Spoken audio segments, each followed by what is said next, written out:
Hi, and welcome back to Focal Point, the AFR Talk. Program is Focal Point. I'm Brian Fisher. This is the home of muscular Christianity on Conservative Talk Radio. Came across this story.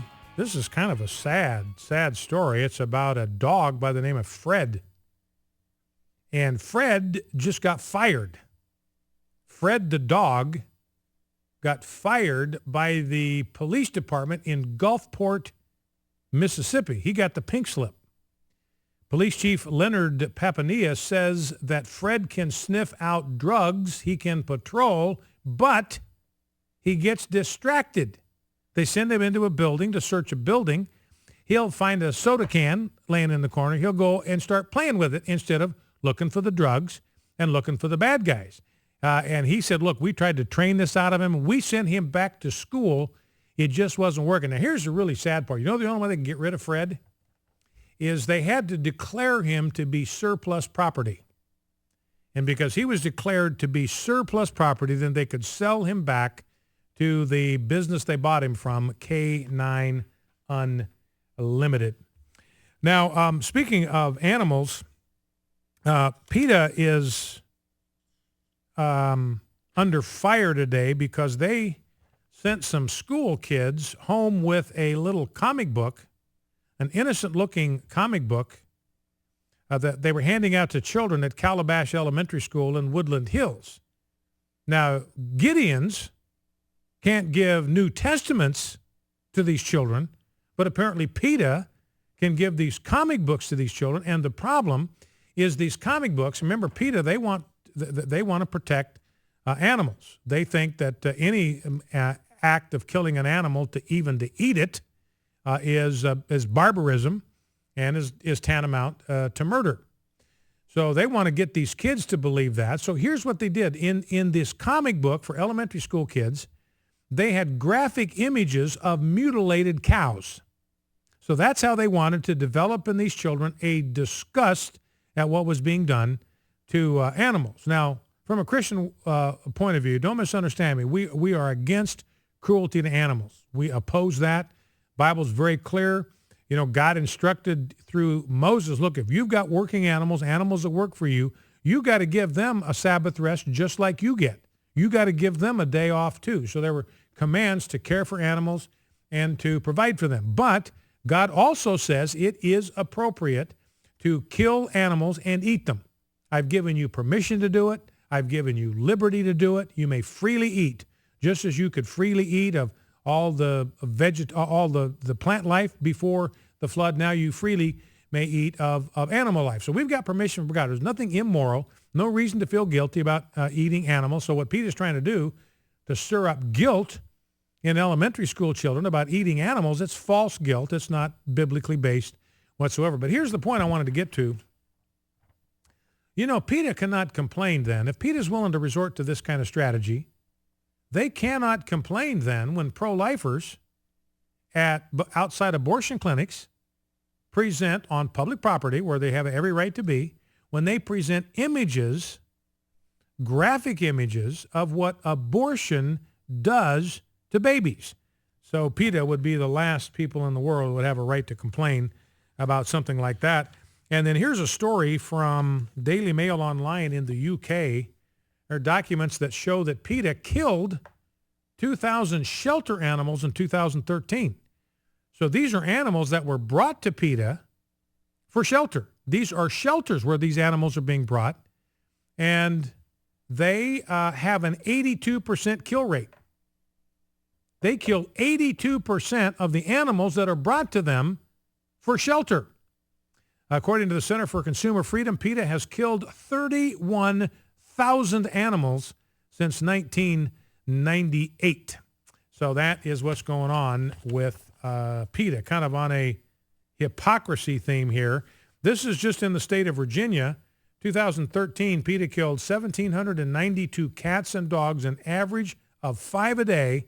The 1,792 figure represents 82% of all of the animals that PETA took in to the shelter throughout the year. Now, I I want to talk about Russia just for a second and the Olympics. By the way, you're probably aware, number to call if you want to join the conversation, 888-589-8840, 888-589-8840 is the number to call, 888-589-8840 if you want to join the conversation here on Focal Point. You know, one of the problems that you've got in the Olympics right now is nobody's going there. Everybody has been completely spooked, I believe, by the fears, the legitimate fears of Islamic terrorism. In fact, the last word I heard, there were 3 black widows that were loose in Sochi. They were inside this ring of security. They'd already gotten inside that ring that Russian law enforcement's trying to encircle Sochi with. They're already inside somewhere. They don't know where they are. They're black widows. That is, their husbands blew themselves up for Allah. And these black widows are determined to do the same thing. So, you know, people can read that. They say, man, you know, our State Department saying, hey, you got to watch out. They can put explosives in tubes of toothpaste now. So they banned all liquids flights going into Russia. You know, if I'm a U.S. citizen, I say, you know, and you got the athletes on the U.S. Olympic team, our own athletes telling their families, stay home. I don't want my family coming over here. It's too risky. It's too dangerous. Why? Because of Islam. It's because of Islam. The religion of Islam is basically could possibly turn the Olympic Village into a ghost town. Nobody's going there. I've got a couple of stories I've read. I mean, they're kicking off, I think, tomorrow. The Olympics competition starts tomorrow. Maybe some of it even starts today. But there are basically no foreigners in sight in Russia. The only people that are there, the only people going to these venues and so forth are from Russia. You know, one journalist, so you got journalists over there, and they're ticked off because the Russians are hacking into their cell phones, hacking into their computers. In fact, they're saying, look, the first thing that's going to happen to you, you just got to know, you come to Sochi, you're going to get hacked. I don't care whether it's a computer or whether it's a cell phone, you're going to get hacked. And one reporter for NBC says, man, that happened within minutes of me landing and arriving in Sochi. You know, the hotels are a catastrophe. Some of them are not even finished yet. You've got pictures of these hotel rooms with curtains hanging off the curtain rods all bent out of shape.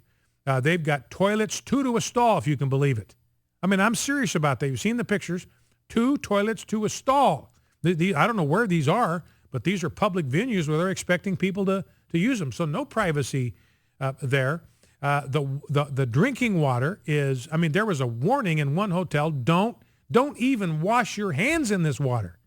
It's so bad. It's got such bad stuff in it. Not only don't drink it, don't even get any of it on your body. Now, they claim that they've got that fixed in that one hotel, but there's a picture of the water that comes out of the tap, and it's all brown, and it's all kind of gnarly. Nobody's going to want to drink that. So, you know, Islam, and of course, that's not the fault of Islam. That's the fault of socialism and communism. That's what you get. That's what they've been for since 1917. They're trying to come out of that, but it's a slow process. Now, one of the things on the religious liberty front that I wanted to touch on is, you know, we've got these attacks on Syrian Christians going on at the hands of Muslims. You've got Syrian Christians are being murdered. Their homes are being torched. Their villages are being bombed. They're being forced literally by the tens of thousands to flee the country because of Muslims who are out there bombing their villages and trying to kill them. Now, this has been going on for months. Now, you've got in Russia, you've got a perfectly good law that says we want to protect our children from homosexual propaganda. In fact, I've got a story in the stack here today. There are 8 states in the United States of America, 8 states that have a very similar law on their books. You can't propagandize young people into homosexuality. I'm looking at it right here, Washington Post. 8 U.S. states have policies similar to Russia's ban on gay propaganda. They're called no homo promo bans. That's not my term. I didn't use the word homo promo. That's what the Washington Post used. These are no homo promo bans. That's from the Washington Post. So don't get on me for being homophobic. I'm just quoting the Washington Post. They've got a big map of the United States, the heading of the map, no promo homo laws. And they identify 8 states. Utah, for instance, says you cannot It prohibits the advocacy of homosexuality.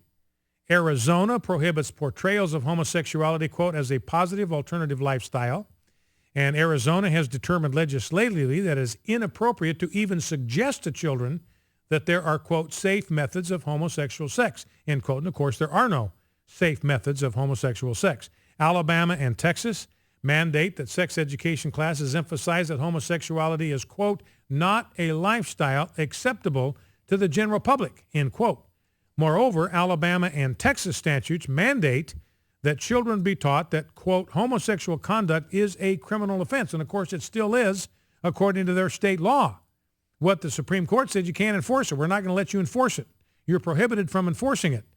But it's still on the law. It's still criminal behavior. It's still an infamous crime against nature. It's still called sodomy on the books. It's still labeled as the infamous crime against nature, and it's still illegal. It is contrary to public policy as it ought to be. So you got prohibitions similar to those in Russia in Alabama, Arizona, Louisiana, Mississippi, Oklahoma, South Carolina, Texas, and Utah. And that's according to the Gay, Lesbian, and Straight Education Network. So anyway, you got these two things going on.